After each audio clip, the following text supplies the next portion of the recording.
First up tonight is Robotron 2084, which was nominated by @Gobblers and was developed by VidKids for, I believe, was it Midway or?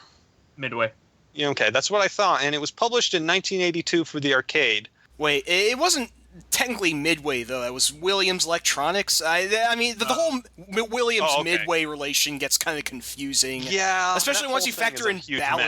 Yeah, definitely. What's most important, it was developed by a company named VidKids. That's kids with a Z, so you know they're really hardcore. Yeah, one of the VidKids in question is Eugene Jarvis. Yes. Who, with this lesser-known partner Larry DeMar, they already had a big hit in the arcades with Defender and sequel Stargate. Eugene Jarvis is still making arcades games today. In fact, he pretty much has the only successful U.S. arcade manufacturer called Rolf Thrills, and they're pretty much in every movie theater in the country. Oh man, that's awesome. And every truck stop with like their Fast and Furious games. Yeah, you would recognize their games, which is really interesting. I actually read an interview with Eugene because he still, makes games or is still involved in the process, where he's like, he's smart about it. He says, like, look, we make big, basically make big stupid machine things because you can't have a giant machine in your house. Like, that's what we make now because you can't do that in your house. So, they know what they're doing. They're pretty good. They'll probably... His distribution channels must be, like, very, very successful because he gets them out there, and he has all kinds of really good licenses like Terminator. He makes Terminator and Alien games, and he basically makes the spiritual successors of the cruising games with the Fast and Furious. It's very much a visual descendant of Defender. It has a very much a similar look in that it kind of looks like a vector game, even though it isn't. It has kind of has those rainbow style against a black background, which gives it a really nice psychedelic look. It looks really good on that sort of phosphor screen that they used in the arcades in like 1982. It doesn't look as great when you pump it through like an LCD sort of screen because it doesn't have that same phosphorus glow. Like it looks really fantastic in if you get to play it in an arcade. Yeah, and sure. It's got this cacophony of sound that an arcade game like this should have, where it's just like blip blip blip blip blip blip blip with your shots and stuff. Yeah, everything explodes. Yeah, for 1982, these arcade visuals were like what we consider like the Crisis series today. It is really impressive stuff. Like most people would see it nowadays and probably wouldn't really think much to say, but really, this looked better than almost anything back in the golden era of arcade gaming. Well, you've got so many enemies on screen; it's insane. Oh yeah, and it rarely ever slows down too. No matter once you get into the later waves. I mean, I'm observing this video right now that apparently goes up to wave 75, and it just does not relent. So the way the game works is a wave-based thing. You get a single screen full of enemies to shoot and civilians to collect. Civilians are basically bonus points, if I remember correctly. You have to clear the screen of robots, and it level ends instantly once you've defeated all the robots, even if there's humans left. Yep. Because the plot is some ridiculous thing, like you're rescuing a cloned family across like time with the that have been kidnapped by robots. Is kind of like the plot. I know robots are definitely taking over. It's definitely the plot of Terminator before Terminator was a thing. I might add that this is a direct descendant in design from Berserk, Stern's classic from 1980, which was not dual stick, by the way, the major innovation for this game. Robotron is often considered the first one. We know it's not because we mentioned last podcast of a different twin sticker, but this is often seen as the first one that people really know. It's probably what you'd call the canonical one, or the Ur example, because of the way it works. Like, the only other game of this time, I mean, there were quite a few twin-stick shooters from the 80s, and I think even into the 90s, but the only ones that I can immediately name would be Robotron 2084 and Smash TV, which Eugene Jarvis also made. It's sort of like the sequel in a way. Smash TV is very much a spiritual successor to this game, and I personally believe to be a much better game. That's just my thought. I think the pacing's a lot better, and there's also more to do. I really like the prize collecting in that game, but this game has its charms, that's for sure. What was this game up against in '82?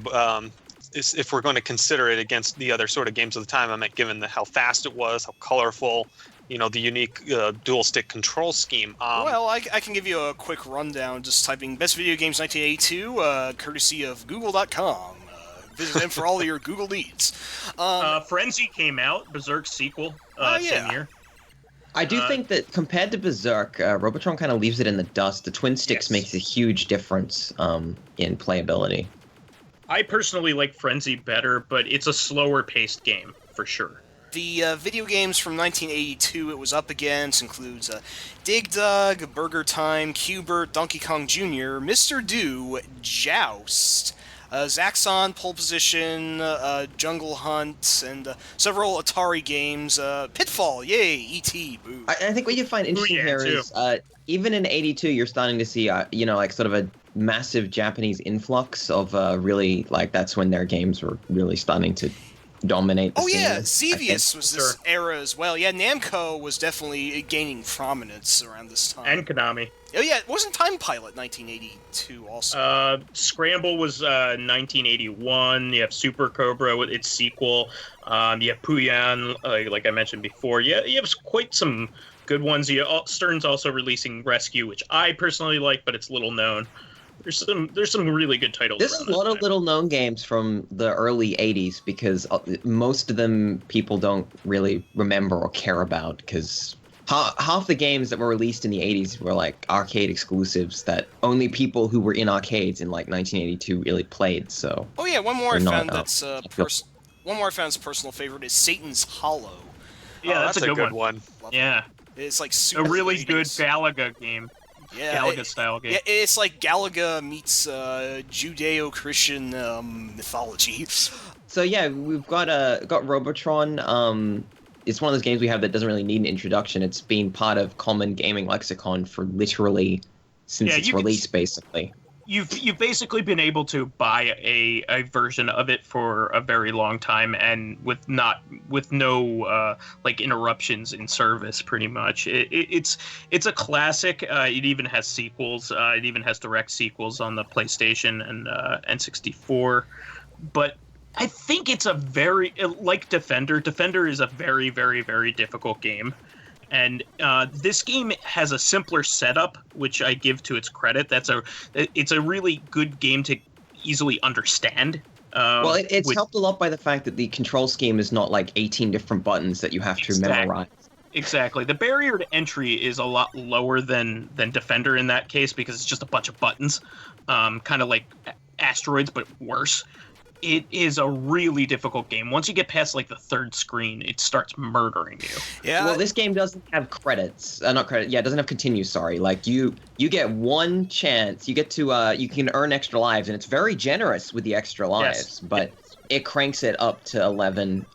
It's a game. You would turn on some canvas to drop some speed, and then you would play Robotron all night. That's that's your '82 experience, like shaking from the adrenaline of this sort of game. It's a real thrill rush. I almost want to say it's too much at sometimes, though. I could definitely say it'd be too much for someone, for sure. I particularly like that the game has a lot of varied enemy types that do a lot of different things. Like you have enemies that are indestructible in it. Yes. I really like the robots that spawn other robots. I've always liked the brain guys. I think the ones that convert brain people guys look into. Cool. I like how they're really not. I do like how you specifically get thrown a brain wave every 5 waves. It makes it feel like a boss stage almost. And the brains are pretty nefarious. I mean, they convert innocents into projectiles. So yeah, it's a really nice I love that. Inclusion, and then that is kind of like a Defender-ish thing. It's like an extension of Defender where, you've got like NPCs. It's the 1982 game where you have NPCs that actually do something functional other than be collectibles, which is really cool. This game, I just will say, it's not infinite in the sense that the waves don't change. There's 40 waves that are all, unique, handmade, whatever. and then it loops back to 21 and like goes up to 40 again and back to 21. And so the first 20 you'll only ever play once if you can get past that. But if you can beat 40 stages, you've basically beaten the entire game. One complaint I would say about this game that does make it kind of a bit more difficult is it is sometimes hard to actually see enemies, especially the pulsing like spawning fields. They can be really hard to see in like a microsecond. And you've got the weird glowing not pickups that are like mines and stuff. Those can be really hard to not collect, you know, when you see these things, because they look like power-ups and your brain is just so wired into collecting things. Like, I mean, if you haven't played Robotron, you probably have played like Geometry Wars and that sort of thing. Like, these games are all basically Robotron, but different. Like, they've been making them. Crimson Land, you know. A lot of the games choose to remove the civilian element, interestingly. They remove the civilians, and they tend to introduce a power-up or two is generally what a Robotron clone will do. Which I think is weakness, personally. Geometry Wars evolved to have collectibles, and they aren't like civilians necessarily, but the geomes can be kind of seen as that because you have to manage killing guys versus your reward of collecting. So in some ways it kind of grew to having that element when the original Geometry Wars as an Easter egg in Project Gotham Racing never had. The later games certainly added that as a multiplier and also as a way to beat a lot of the challenges later on. Well, you know, all unless someone has something else to add, I'm gonna say rank it because you know we don't want to get too sidetracked on everything else. I actually did have a question because we mentioned the civilians. They kind of move around. They kind of do their own thing. Is this one of the earlier examples of what we would call in a modern parlance a risk-reward system, like the sort of thing you see in a roguelite or that sort of thing? It's a bit tricky because you only get score for it, which I believe does increase your chance of getting an extra life, but it's not a huge difference. There is an element of course, the brains can touch civilians and change them to threats for you. So there is certainly it's more resource management, I think, like whether it's worth killing an enemy or getting a civilian. It's not enough of a sort of risk reward element. I think it's a bit of like resource management. Okay.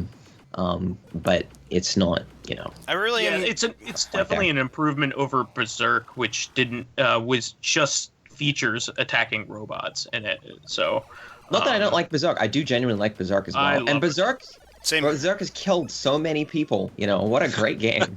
Yep. If I could have any arcade cabinet, Robotron would definitely be up there in terms of what I would pick. Because it's just. I'd say it's definitely one of Williams' best games for back then, if not their absolute best.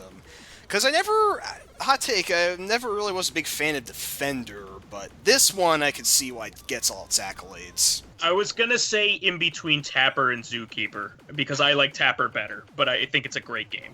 I put it below Earthbound. Wow. I think it's better than Bionic Commando? Yes, I love Robotron. Higher than Bionic Commando, because how many games do you see these days that have like that sort of wire arm mechanic, like pretty much just Bionic Commando rearmed, whereas something like Robotron is still being, you know, it's basically being remade to the end of time today, and there's still games that are still using that control scheme. I mean, modern FPS games could even be said to owe a lot to Robotron, specifically because of the twin sticks. I want it's better than Galaga, even though like Galaga is phenomenal. Like Robotron's great, but like Galaga, come on.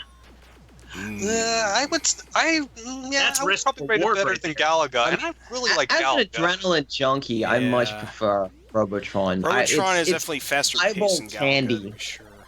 Yeah, but Galaga has the whole risk-reward system of like getting your ship captured and all that. Yeah, but then Robotron has all the civilians running around. I know you argued against being risk-reward, but there's still a really major mechanic that is not present in a lot of other games. Look, I just really love Robotron. If you guys want to try and negotiate it lower, you can.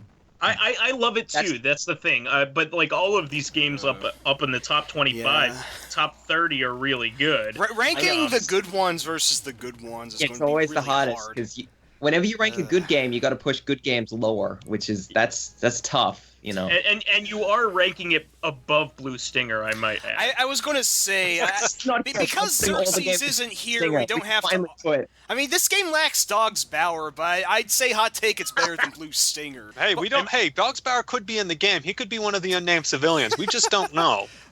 I don't think it's better than Galaga. I mean, I love it. I think it's great, but I would rather play Galaga if I was going to do a high score tournament or something like that.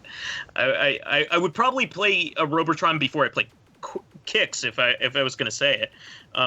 So you're thinking in the between Galaga and Drill Dozer tier, essentially, here. We're looking at. I think Drill Dozer is a great game. I'm not even going to compare it to that. But if you're going to ask me whether I would rather play Galaga or Robotron, I'd rather play Galaga. I think Galaga is just, I don't know, you can't beat that type of shooter for Galaga. And Kicks is a great primal arcade game, just as Robotron is. But I think that Robotron is very influential, much more so than Kicks ever was. Well, I mean, I don't know how many people could, you play Robotron, and I think most people would at least get it. Like, yeah, this is great. Like, I can see why this is great. I can see why people like this. It's like, it is a primal arcade game. When we've talked about Tapper and how it does like one thing and it does one thing well, and it's like that's its experience. Okay, to me, Robotron is the distilled pure essence of a twin stick shooter. There's nothing superfluous in Robotron. Absolutely nothing. You can't really go simpler than it either. That's the thing. It's the foundation. It's the root of the tree, pretty much. Like you can go simpler and make it worse. You can't go simpler and make it better. It is as simple as it absolutely can be. I wouldn't mind putting it somewhere in the Galaga range. I'm not sold at .1 billion. I was going to suggest between Galaga and Drill Dozer at this point. If you guys, I agree with that. Right? Yeah. Looking at it, yeah. It's one of those things that's hard to rank because Galaga was that's another influential sort of game. Drill Dozer meant a lot of influential. The thing is, Galaga never really had anything that innovated enough to stick in people's mind. I mean, there's Galaga 88, which is a great game, right? But like in terms of that shooting gallery Space Invader style game of Galaxian and Galaga is the one that stuck. You have the risk reward, which Galaxian didn't have, and it's faster, and you have the bonus stages, which are a lot of fun. And you can last a while on that game, even on one quarter, and new people can get into it, and new gamers can always play it. But I don't think it's really been improved upon. Almost anybody will either play Miss Pac-Man or Galaga. That's just my thought. Yeah, Robotron you're probably not going to find as much, so I'd say, if not just for like being a little less ubiquitous, that's why I'd rank it just beneath Galaga. But I don't know, it's kind of like comparing apples to oranges. They're both very influential and fantastic games that I think are still fun to play today. Looking at the arguments that have been put forth here, I could definitely see it being it's squished in between Galaga and Drill Dozer. It would be nice if they could tie, because they're both interesting sort of games, and it's really hard to weigh one over the other. When you get down to it. We're all winners here, but one has to lose. All right, let the record show that Robotron 2084 is our number 7th? It's our 7th game, I believe, now? Yeah, I believe it's our 7th. No, it doesn't push Galaga down. Galaga's 7, right? Oh, no. So, you're looking at the numbers wrong. The list is kind of weird. It starts off at 2. The first line is title. This is not going to make sense to anyone because I know no one looks at this document, even though we have made it available. No, it's an Excel document. And you refuse to look at it. bit.ly/47. So technically, our number 1 game on this list is actually Title, followed by Super Mario Bros. Well, you can't have a game without a title, so it's Title on platform. It's one of my favorite episode sponsor of all time. Or platform.